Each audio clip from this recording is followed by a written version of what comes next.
Ya que tenemos operativo el login en nuestro sistema, vamos a darle también al usuario la posibilidad de que se registre en nuestro sitio web. Y el registro no es otra cosa más que un formulario que está accesible en alguna interfaz de la web que va a permitir que el usuario nos dé los datos de su alta.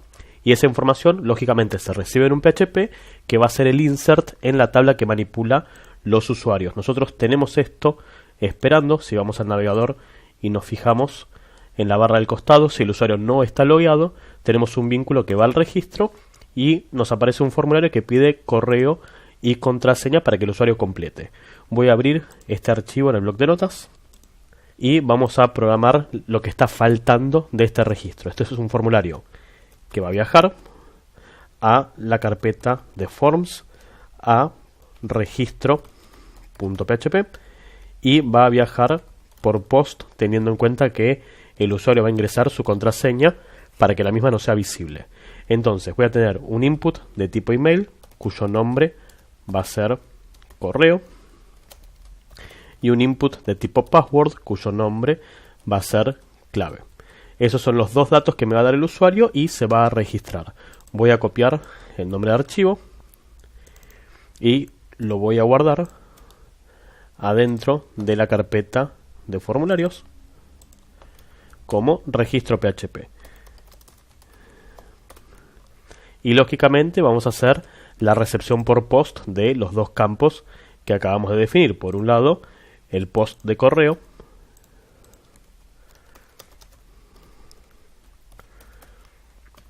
y por otro lado, el post de la clave. Y con esto, lógicamente, vamos a hacer la consulta SQL que va a ser un insert adentro de la tabla usuarios, seteando la columna email con ese correo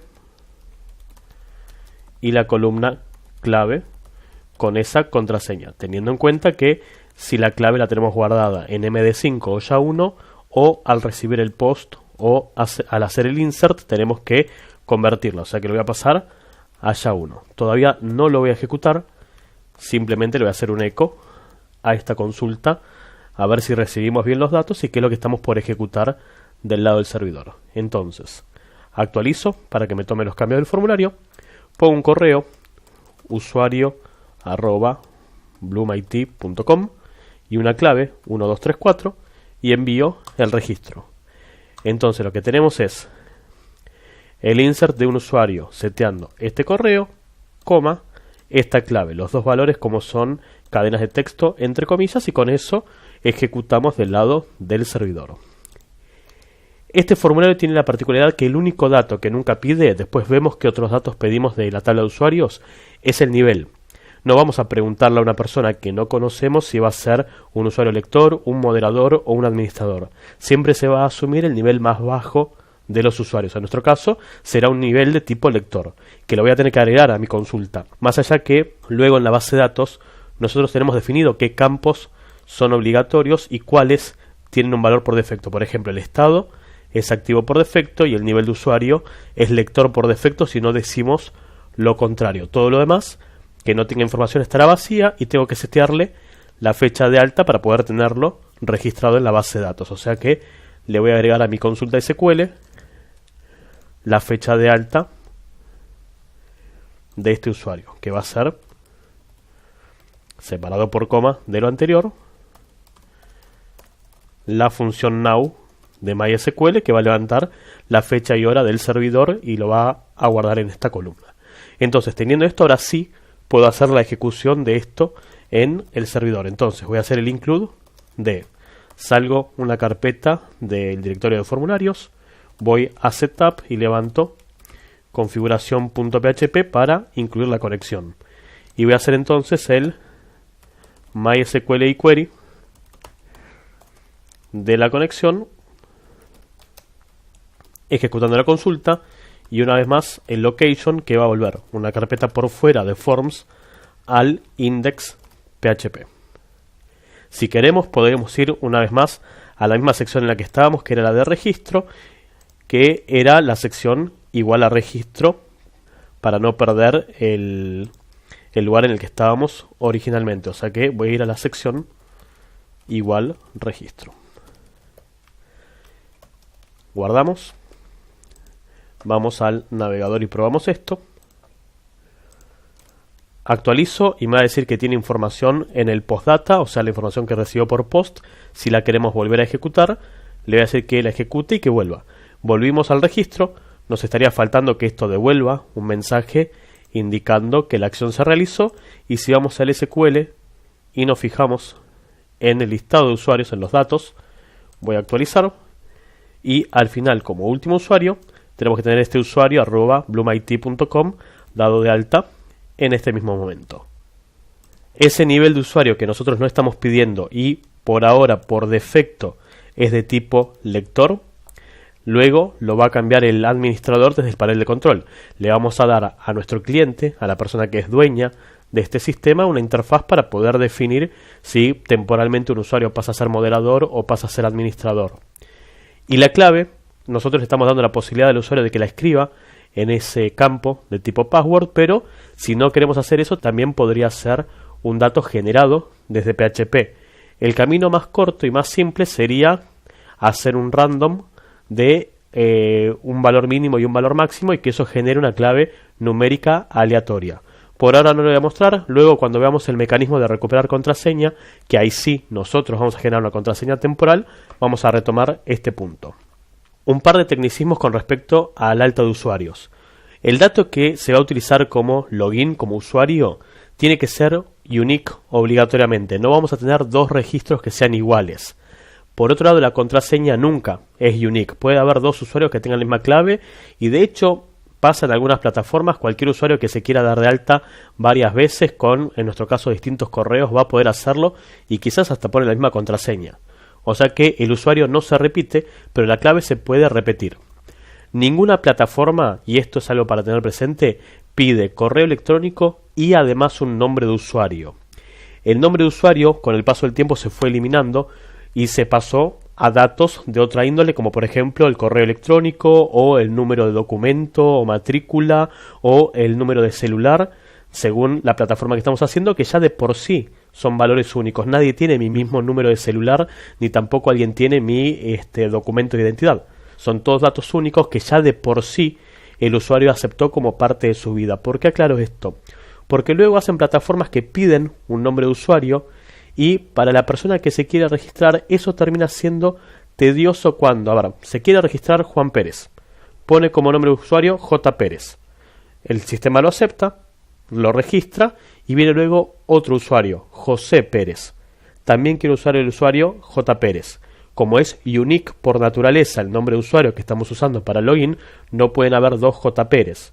Ese José Pérez va a terminar teniendo el problema de tener que combinar otros caracteres en su nombre de usuario. Por ahí ya hubo otro José.Pérez que se dio de alta y va a terminar teniendo un usuario tipo JPérez015975 que no se lo va a acordar nunca más. Y sobre todo en plataformas que no sean de uso constante, también es un problema porque el usuario cuando pase cierto tiempo sin acceder no se va a acordar de su nombre de usuario. Posiblemente, si hicimos todo correctamente, puede que le hayamos enviado un correo de bienvenida al usuario indicándole sus credenciales. Pero es probable que este correo no exista o no lo hayamos mandado y que sea responsabilidad del usuario acordarse cómo se llamaba.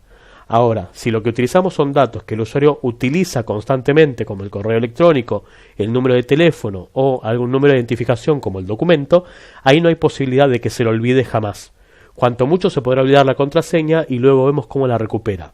Pero son cuestiones a tener muy presentes a la hora de hacer un registro de usuarios, si no después terminamos pidiendo nombre de usuario y correo electrónico y el nombre de usuario se vuelve irrelevante. Salvo que lo que quieran hacer, que también es una posibilidad, es que el usuario luego tenga un perfil público que se pueda ver a través de ese nombre de usuario, pero ya es otra historia distinta.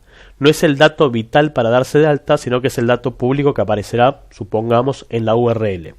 Pero yo limitaría el nombre de usuario para login a estos datos que ya de por sí son comunes para ese usuario y los ha utilizado en otras plataformas, como el correo electrónico, el número de teléfono o su documento de identificación. Y otra cuestión que tiene mucho que ver con la usabilidad es que el formulario tiene que pedir la menor cantidad de datos posibles para darse de alta. Si volvemos a analizar lo que es la estructura de mi base de datos, voy a volver al de Beaver y voy a ir a las propiedades de la tabla. podemos ver que tenemos definido como obligatorio el ID, que lo genera automáticamente el SQL, el correo electrónico y la clave, y la fecha de alta que la definimos nosotros de la programación. Luego hay dos campos que tienen un valor por defecto, o sea que no se lo vamos a pedir al usuario, y luego todo lo demás en primera instancia está vacío. No tengo definido el género, ni el país, ni el avatar que va a utilizar, ni su nombre y apellido.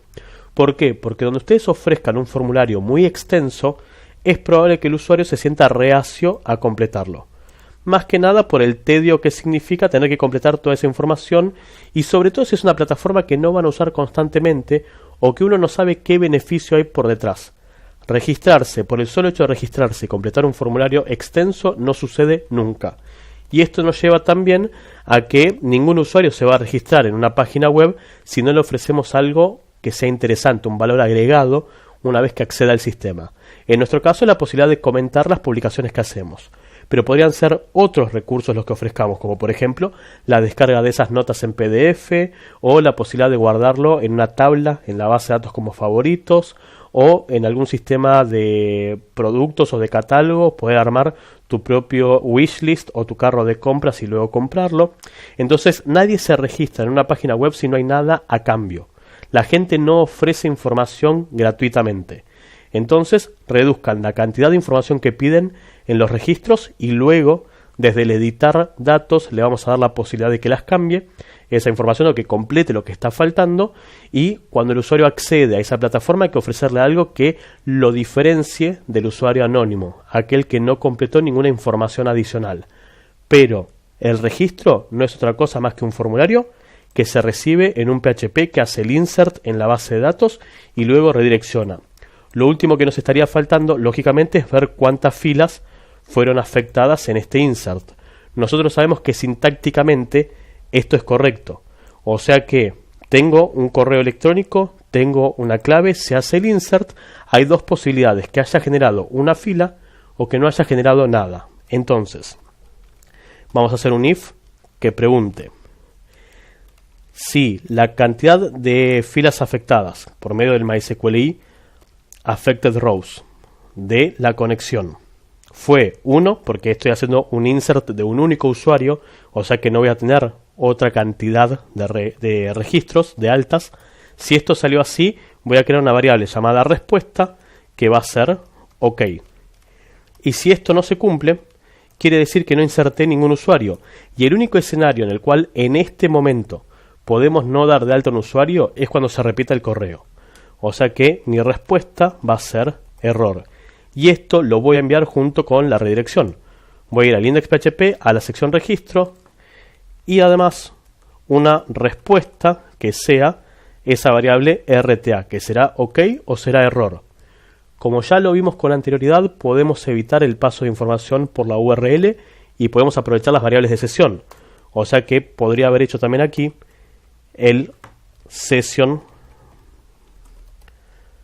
respuesta que guarde OK y el session respuesta que guarde error. Eso queda a decisión de ustedes como desarrolladores si prefieren hacerlo por la URL o lo prefieren hacer, entre comillas, escondido por las variables de sesión. Recordemos que desde el momento que incluimos la configuración estamos haciendo el session start, o sea que las variables de sesión ya las tenemos activas. Y lógicamente, una vez que creé la variable de sesión para esta respuesta, voy a ir al registro y en algún lugar voy a mostrar cómo salió esa información. O sea que podríamos reemplazar este párrafo con el class info para que sea esa respuesta. Entonces, vamos a decirle que sí existe el session respuesta. Tenemos dos posibilidades: que haya sido OK o que haya sido error. En el else vamos a crear esta cadena de texto. O sea que copio y creo el mensaje que sea completa el siguiente formulario para crear tu cuenta. Ahora, si tengo el session respuesta, lo próximo que voy a hacer es evaluar su contenido. O sea que voy a hacer un if que pregunte si es OK, es decir, uno de los dos datos que estamos recibiendo como valor del session. Y vamos a poner entonces como mensaje: usuario dado de alta satisfactoriamente, puede loguearse al sistema. Y si esto no se cumple, puedo hacer un else if para evaluar si es error, pero voy a asumir que si no se genera un OK, se genera un error porque es lo que yo estoy mandando desde esta pantalla. Entonces en el else, el mensaje es: el usuario no se ha dado de alta, posiblemente la cuenta ya exista. Y lógicamente, como ahora tengo un mensaje informativo indicando que tenemos la posibilidad de completar el formulario, un mensaje de error y un mensaje OK, posiblemente también queramos trabajar con lo que hace al CSS. En este lugar, adentro del párrafo, voy a hacer un eco de ese mensaje y vamos a hacer lo mismo en realidad con el class info, lo vamos a llamar clase. Y vamos a querer entonces también, si es OK, la clase va a ser OK. Si falló, la clase va a ser error. Y si no tengo el session, va a ser la clase info. Voy al navegador, actualizo, voy a registrar un nuevo usuario. Voy a poner el mismo usuario que acabamos de crear, usuario @bloomIT, cualquier contraseña, no importa. Voy al formulario, vuelvo y como el usuario ya existe, lógicamente el insert se rechaza y me aparece un mensaje indicando que la acción no se pudo realizar. Si pongo algún usuario nuevo, vamos a poner usuario 2 @bloomIT con cualquier contraseña, voy y vuelvo y como ese sí se pudo insertar, me devuelve el mensaje de que se dio de alta satisfactoriamente. Lo que nos está quedando como cualquier mensaje de respuesta es que si actualizo o cambio de interfaz y vuelvo, este mensaje tiene que desaparecer, por lo cual solamente si tengo el session respuesta voy a tener que eliminarlo para que no quede residual. O sea que de este lado, de el verdadero, de que tengo el session respuesta, sea OK o sea error, la última acción va a ser eliminarla de la memoria para que si actualizo o vuelvo a realizar alguna acción o navego, esa variable se elimine de la memoria. Entonces, vuelvo al navegador, actualizo y se muestra el mensaje y una vez que se mostró se eliminó. O sea que si vuelvo a actualizar me dice que complete el formulario para crear la cuenta. Y cualquier mensaje de error le va a pasar lo mismo.